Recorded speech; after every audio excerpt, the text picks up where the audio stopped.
Welcome to episode 14 of Waypoint Connect. Guys, it's really a privilege to have you on this episode with me, Ramon and Lee. Welcome. Awesome, Thank you so much. Thanks for having us. It feels like espresso, doesn't it, right? Absolutely. 7 o'clock in the morning. I just want to take the opportunity to thank our sponsors that allows us to be on air, and our extra sponsor this week is Kragakama B&B. Kragakama B&B has got 4 ensuite rooms. They're situated in a quiet area of Sunridge, surrounded by a beautiful garden, and they offer safe and secure off-street parking. They've welcomed guests internationally from across South Africa, and if you want somewhere where it's peaceful, it's quiet, and you can just rest from your day of busyness, Kragakama B&B really is the place to be. They offer a generous farmhouse breakfast. We can testify that Brilliant. Had one this it's morning. not false advertising there. Not at all. They also offer dinner on request and packed lunches for those individuals who don't have the time to pop out for lunch. Their rooms are serviced daily by their wonderful and friendly staff, and they would love to welcome visiting friends and colleagues to Kragakama B&B, and they will definitely take good care of their guests. So thank you, Kragakama B&B. Guys, our topic for today is relationship. But before we get into relationship, do you guys just want to share a bit about who you guys are and where you're from? Yeah, sure. Nice try. I almost got it right. So my name's Ramon. I'm from Joburg, from Midrand in particular. Run a church out there called Life Central. And the church has been going for a number of years now. We've been going for about 38 years or so, 37 years. And our heart behind the church is really to just to bring the unchurched into a lasting relationship with Jesus, into a growing relationship with Jesus. And that's very much part of our DNA. It's who we are. We love Christian folk. We love folk who've been walking with Jesus for a while, but we specifically feel that the purpose of our church, why we exist as a church, is to really reach out to people that are either on the fringe of faith or far from faith, but to just reach out in the way that we believe Jesus has asked us to reach out. Awesome, great, thanks. Yeah. Lee? Oh, summed it up, buddy. I'm from East London. We run a church called Lifehouse, and we've been there now for 5 years, originally from Kroonstad in the Free State. And it's been an interesting journey.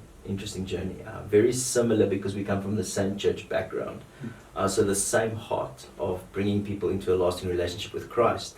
With a newfound vision where we're going as a church right now is to come to the place where we can really establish faith at home. So that people don't just come to a church experience or a cell group experience, but that faith in the Christ would be something that somebody would experience all day, 24/7. We call it 24/7 faith. Yeah. But that's our journey and our encouragement to help people and journey with people to come into that place, to serve God 24/7. That's awesome, because if you listen to what a lot of people criticize the church about, and specifically Christian people, Yeah, is that faith is something they do on a Sunday. correct. Yeah. The worst example of that is where they do it for 1 hour, Correct. even on that day. Yeah. Yeah, it's a sideshow in their And the lives. rest doesn't match up with what they say. Yeah. So And I think there's a just love that responsibility. focus. There's a responsibility on the church. The world has absolutely labelled the church and Christians as hypocrites. Mm. And I've recently had a conversation with somebody just saying there's often merit in what people say, and we should actually ask, why do they say what they're saying? Yeah. And it's exactly what you're saying. There's the understanding that church is a 1 hour event. Christianity is a 1 hour event, because when that guy walks out of church, there's a different cat altogether. Yeah. And I know that as the Church of Jesus, we have a huge responsibility to disciple people. And if I use the word disciple, is to walk a road. Can I say do life with people? To show them that serving Christ is not an event. It's not a Sunday event. It's a lifestyle. It's a change of lifestyle. It's who we are. Yeah. No, it's awesome. And part of why we connected is because our our heart for our faith communities are the same. We want to be effective at connecting with people that aren't in a relationship with God and bring them into that relationship. So kind of what we're talking about just now is one of the stumbling blocks that we unintentionally set up for people to engage with God. Yeah. Is exactly that. But out of our conversations, what stood out for me was the fact of how important relationships actually are, and relationships across the board. So for me personally, I was very much involved with church, and then walked away from church for 5 years, literally walked away from church for 5 years because of the way that I saw church people treat each other. Yeah. And it's not even treating me, I just saw how they treated each other, and I'm like, I don't want to be part of this, and if this is what Christians are like and this organization, I'm walking away from it. And I say funny enough, but it's not funny because it's not by coincidence. What brought me back and re-engaged me with church and church people was finding a group of people where I saw exactly that happening, the opposite of when they ask you, how are you? They're genuinely interested in how you're really doing. And if they ask each other how they're doing, they're genuinely interested in asking each other how they're doing. So for me, I just, at that point, was just, it highlighted the fact that that's what we need to be about. And what I've found in the past few years is that God's inviting us into a personal relationship with Him. So He's not inviting us to church, and He's not inviting us to a program. He's inviting us into a relationship with Him. And if we understand that motivation for invitation, that relationship, is His heart for us, it changes the way we see people. And it places on us that burden of engaging with people differently. We need to set the standard for the world. Not be the guys that that's not who you want to be. It's like, man, if we can only be like that. And I just wanted you guys to share a bit about what we talked about, but from your experience, what you found in terms of relationship and how important relationships are for you. Well, I think Lee summed it up with regards to what happens at home. And I think that so often we try to export something that doesn't work at home. So when it comes to relationships, I can't speak about the relationship with my coworker or the guy next door or whatever the case may be if the relationship's not working at home. Okay. So if relationship, so you're saying it starts there. I reckon it starts there. Yeah. I believe that it starts at home. It starts with how I engage with my wife, how I engage with my kids. I believe that that's really when we look at relationship, when we focus on relationship. I think that so often we live in a world where we like to project stuff. We live in that social media world where we're posting on Instagram, we're posting on Facebook, everything's perfect. Meanwhile, behind the scenes, dad's just kicked the cat, the kids are screaming their heads off, mom's just burnt all the food. But that's not what makes it to social media, And it's and I think that to shift our focus from, instead of what am I trying to project to people outside, I'm going, no, let me make it authentic and real at home first. Let me love my wife the way that I'm meant to love my wife. And when I'm loving my wife the way that I'm meant to love my wife, guess what? She'll probably love me back in the way that I'd love to be loved. Same with my kids, And when we're approaching those relationships that should be primary in our lives, that'll then overflow into the secondary relationships in our lives. All of a sudden, I'm viewing the people at work through a different lens. I'm viewing the people, in my social settings through a different lens. But for me, when it comes to relationship, I can't export what doesn't work at home. Yeah. Awesome. I just love that. Thank you very much. Yeah. Lee, for you? Yeah, I think Jesus was all about relationship when He walked on the earth, and gave us that example. And what I love about Jesus is He chose to walk with the wildest guys and the most diverse and the strangest cats, and chose that they would be the ones that would carry His DNA to the rest of the world. What that shows me is that it's actually easier than what we think it is. His heart and His grace is open for all of us. Maybe we as churches in the past have put too many things in place, too many steps that people had to take, too many hurdles they had to jump over to achieve a certain place before they could be the Christian that they should be. And I think the Lord's kind of like, what I've experienced with COVID-19 is that the Lord has shaken up the church. And it's an opportunity where God has shaken up the church. And for us, we have come to a place of re-evaluating everything that we do in church. Not just simply, we did not have the desire to just go back to church the way it was. Yeah. In fact, we did not at all want to go back to the way that it was. A wonderful opportunity to, can I say, push the reset button in everything. And to sit with the Holy Spirit and say, what are we doing that really pleases God and what doesn't please God? And I know for a fact that one of the primary things that the Lord just highlighted in our hearts is connect with people where they are. And I think a simple strategy for everyone out there is to get into other people's worlds. We're living in such a selfish society. Jesus had the ability, while He was walking on the earth, to get into a person's world. When we get into conversation with people, do we really care when we say, how are you? Yeah. Do we Or is listen? it just a conversation starter? Yeah. 100%. And how far are we willing to go in understanding where a person is relationally? And I think if we can tap into that, because what each and every one of us want in this current day and age, in this current state of our world, we want people to care. We want people to notice that we're having real struggles. We want people to have not even necessarily a sense of understanding, but hey, I'm there for you. I really care about what you're saying right now. And I think as Christians, if we can do that, I don't think we need to all be professional counselors. I don't think that we have to have the answers for people. If we can be there, if we can touch them, if we can pray with them, put a hand around them and say, you're going to be okay, let's walk this road together. I think we must make relationships simple again. The simplicity of it. Yeah, and I'm just reminded of that when you engage with somebody and like, how are you? And they're like, man, you know what? This just happened. You're like, you know what? I wasn't actually interested. I need to run. That's the worst thing you can do. But that's kind of where we engage, and we hesitate to do that because we're afraid of what's going to come up. So how would you guys answer that? How have you experienced that in your lives? I think far too often we use "how are you" as a segue.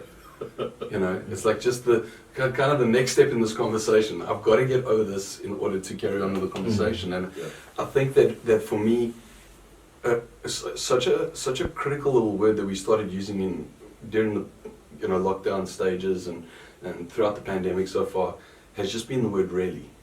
So how are you doing? Really.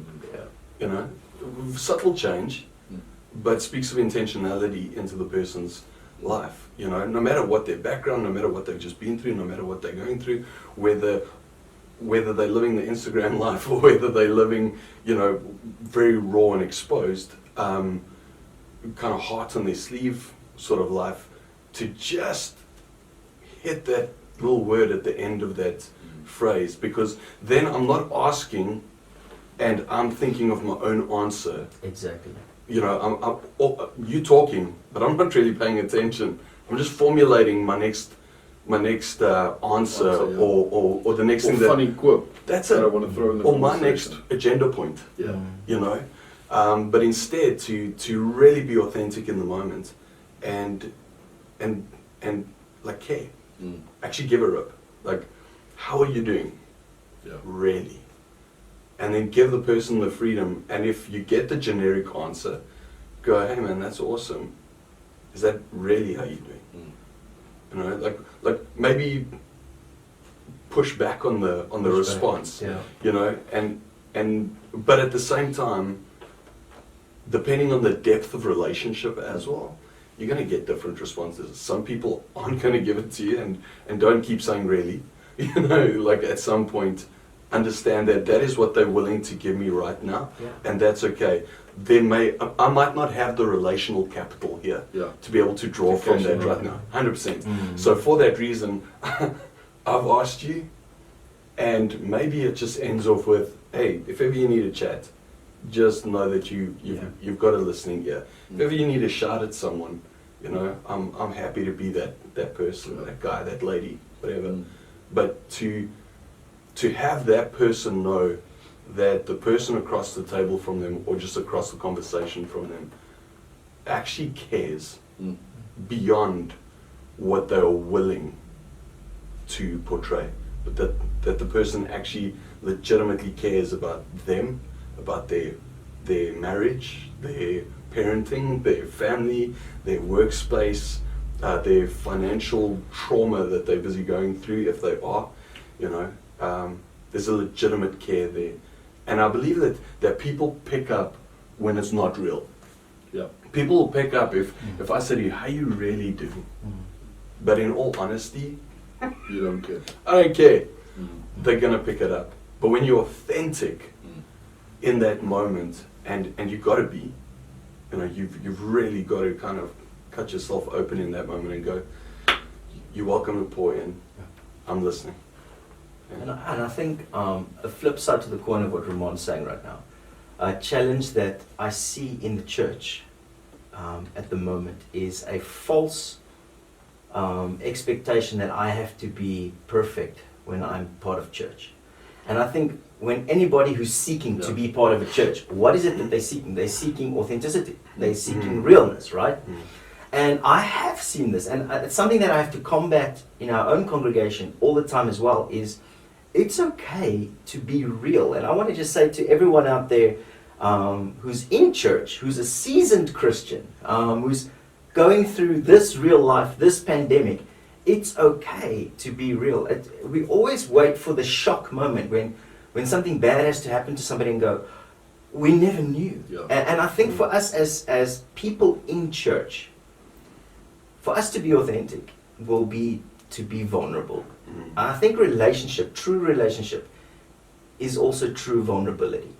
Do we have the ability as leaders, as pastors, as volunteers, as a member, to go to another brother in the faith or somebody or a leader and say, it's not going well with me? We always think people will be shocked, but life hits everyone. Yeah. And when you become part of the Church of Jesus, you're not all of a sudden exempt of the trials of life. And I've just noticed that when our people within church risk their hearts, it makes people seeking church go, yeah, I want that. These guys are real. Yeah. Because they're not afraid to share the fire that they're going through. Their own brokenness. Their own brokenness. Yeah. And hey, it's okay. Yeah. You know? Yeah. No. Oh, awesome, guys. And for us, Life Group is where we create that space for people to be real. But the reality is there's a gap between people attending, being there, and before they connected to Life Group. Because for us, Life Group is where we give each other refrigerator rights. It's kind of your family. They don't have to ask you. You don't have to ask them if they want something to drink. They just go to the refrigerator, open up, and help I'll themselves. go put on the kettle. But it's investing in people and investing in that relationship until you get there. But I love the intentionality behind just throwing in that really at the end of that normal discussion start a topic and then giving that pause for that person to respond. And I love what you're saying about being really brutally open and honest about it. Sorry, man.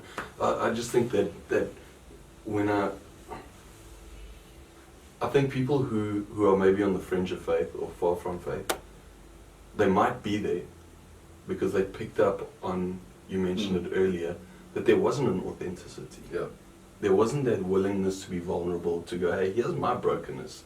I don't have it all together. Yeah. But they received something quite contrary, and we know there's that old adage, hurting people hurt people. So when I'm broken, but I'm not willing to share my brokenness overflows into criticism, into judgment, into all of those things. Because I'm not getting it together, but God help anyone to find out about that. I'd rather point out the mistakes of others. And when I consider what we're talking about here, I actually do come back to Jesus and I look at his heart for people. And I'm like, I believe that when he stepped into anyone's life, he cared, really. Yeah. Like he really, when he asked you how you doing, he was like, no, really. Yeah. how are you doing? You know, he encouraged people to be vulnerable. And I believe that the life that he portrayed invited people in to be vulnerable.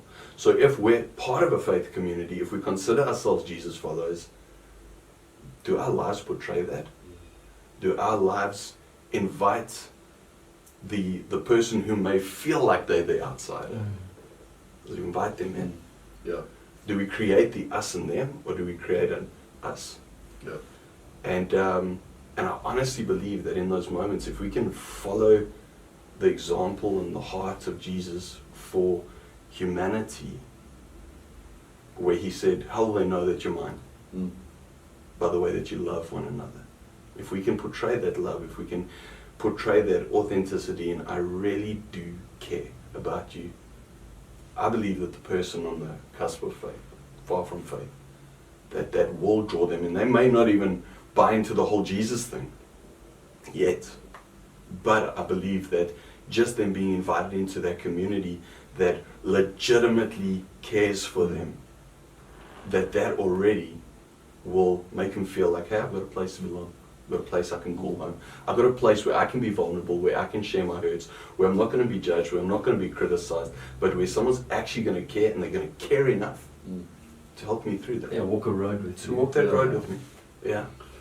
And if we listen to people, then what we find is that people say the church hurt me, but the reality is the church can't hurt you. No, it's the people. An organization can't, and a building can't. So Yeah. whatever way It's you're using people. it, it's people. And the reality is, Jesus gave his mission to people, and we broke it. And referring to your symbolism of brokenness, and often it translates into negative behavior. And I want to add on to what you're saying. I recently had a conversation with someone with regards to that. I almost want to say, I really warn people, please be careful what you're saying, because the moment you say, the church hurt me, you're stepping into a trap. Because the enemy's plan ultimately is to get us separated from the body of Christ. Correct. So there's many people out there that will say, yeah, I want a relationship with Christ, but I don't want to be near the church. What they're actually saying, I mean, the Bible says that Christ is the head of the body, which is the church. So what we're saying is, I'll have a relationship with the head, but not the body. Yeah. And you know how weird that'll be right now if there's just a head here. Okay? But we've got to make it plain and simple. It's true. People hurt us. But the design of the church is the body of Christ. And our body is a bit messed up at the moment. And it's a bit dirty. And it's around the edges needs a bit of love and care. And I've been disappointed a lot. I can easily say the church has hurt me. But I understand the bigger picture. It's God's heart, the establishment of the church. I want a relationship with Christ. But the church is his people. But we're not all perfect yet. We're all growing. We're all at different levels in our growth. People disappoint us. People hurt us. And to remain part of the church of Jesus, I think it's crucial that we identify that truth. Because the moment I take a disappointment or a hurt from a person and I label it across the board, it's the church, I've stepped into the trap where I start separating myself from the design of God for my life. I become isolated, and then I step into the next trap, which is pride. I think I'm better or different, or there's no church that can satisfy me. And I'm going, that's very, very dangerous, because it's the very place that God designed, where he says in Proverbs, as iron sharpens iron, so the countenance of one brother sharpens another. That's why he designed it, so that we will be in each other's lives. It's not always going to be perfect. Yeah. So relationships, in essence, Dirk, is messy. Yeah. And I think, for those of us who are mature, we need to be sensitive to those who are young in the journey, and not to be arrogant when it comes to these things, and also to coach people. Climb into other people's worlds. Learn to get out of your world. Be willing. You know? We often sit with people who ask us as leaders, hey, how you doing? No, cool. Okay, cool. You must have my problem. And then we, as leaders, we're like, okay, cool. We're here. We'll serve. We'll listen. You didn't really listen what Ramon's saying to our story. And it's something we need to grow in. Yeah. We have to grow in that. I just love this verse in Philippians, where Philippians 2 verse 4, where it says, do not merely look out for your own personal interests, Yeah. but also for the interests of others. Yeah. So we know these things, but because we're human, we make mistakes. So I think part of what I'm saying to us as a body is own up to the mistakes we've made. Own those mistakes, and don't let that be an excuse to continue making that mistake. Yeah. But what do I need to change today to engage differently? And I love your start at home, start in the relationships that matter, practice there, and just have it overflow from there. And this is just highlighting that fact that we called to make disciples, and disciple the way that Jesus did relationally. Yeah. And that includes us being open about our shortcomings, about our brokenness, Yeah. not trying to hide it and be something we're not, Yeah. and just engaging people from that perspective. Yeah. So thank you very much for sharing your thoughts around relationships, how important that is. I love what we came to at the end, because it just highlights that fact that God has called us to be in relationship with Him and be in relationship with each other. And that traps that you pointed out for us are designed to isolate us, to Sure. remove us from those relationships. Yeah. And I love Andy's example of saying, as a parent, if we've got more than one child, you can't be okay with your child Yeah. and then look at the way he treats the other child, and then you, as a child, you think, I'm still okay with my dad. It's like, my dad's not going to be okay with this. Yeah. Oh, yeah. 100%. You can't be okay with dad if you're not okay with his kids. Correct. Yeah. Yeah. And that's a trap. And thank you for pointing out that trap. So awesome, because we're doing mind traps at the moment. It's just highlighting those things that kind of put you in a space where you think you're okay, Yeah. and then you just call out on the way you see things, and you realize this isn't a mindset, it's a mind trap. And it's stopping me from achieving and reaching. So I'm really excited about what you guys are doing in your faith communities. And I'm glad that we could have started this relationship and journey with you guys on this. So thank you very much. Awesome, Dirk, thanks. And then also from our sponsor side, the Hello Craft range, they a locally family-owned business. They do muesli range. Their products have gone from Port Elizabeth even to outlying towns like Prieska, Bloemfontein, and the small town of Gauteng. I was about to say, we're in Midrand, guys. We're in Midrand, come on. It's there in your It's local there, I spa. love it. So have a look in your local spa in Delhi, and you will find their food range there. Their quality muesli is made in small batches to maintain the full flavor and the authenticity. Oats is their main ingredient, and we know it's part of building that most important meal of the day, breakfast. And then our last sponsor is the Cradle. Cradle is a supplier of anything artistic, from ceramics and sculpture to sugar art and cake decorations. They do it all. The owner, Rochelle Hichut, graduated with a visual arts degree, majoring in sculpture in 2019. And the Cradle's mission is focused around Romans 8 verse 28, that section that says, those called according to His purpose for them. So they're encouraging people to step into that purpose for what God has called them. So thank you to our sponsors. Thank you to you guys joining us for coffee this afternoon. And remember, have a great week. Awesome. Great guys, thanks a lot.